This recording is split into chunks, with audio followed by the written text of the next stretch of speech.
So then with that, would you encourage Black women to seek out white men as husbands so they can avoid pain, hardship, and have good marriages? Absolutely not. I'm sorry, I don't mean to smile at it. It's just so preposterous that I don't even know how to address it. I don't. It's just, I've learned so much about domestic violence, and it goes across finances. It doesn't matter if I've seen some very, very poor people with the most beautiful marriages. And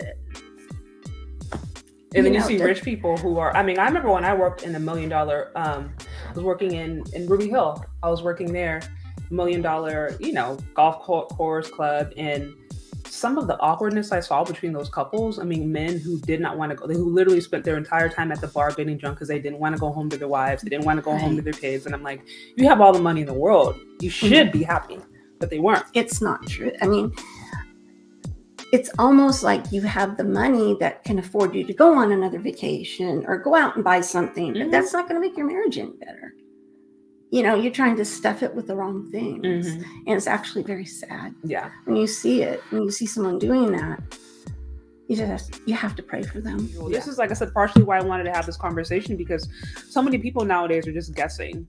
And most people didn't grow up in, if they didn't grow up, if they did grow up in a family, there was dysfunction at best. Right. And then most people just didn't. They didn't see a man and a woman working together. They didn't see families. And so, many people are just guessing. They're just trying to figure it out the best they can. And then you add that with just a lot of the toxic culture that is being promoted. Everything from, I shared with you earlier, the hypergamy level up, which is women saying, oh, well, just marry a rich man and your life will be okay, to divesting, which is saying, oh, just marry a white man and then your life will be perfect and stress-free, to just, all the stuff. You're just like, this is not true. So bizarre that somebody would think that.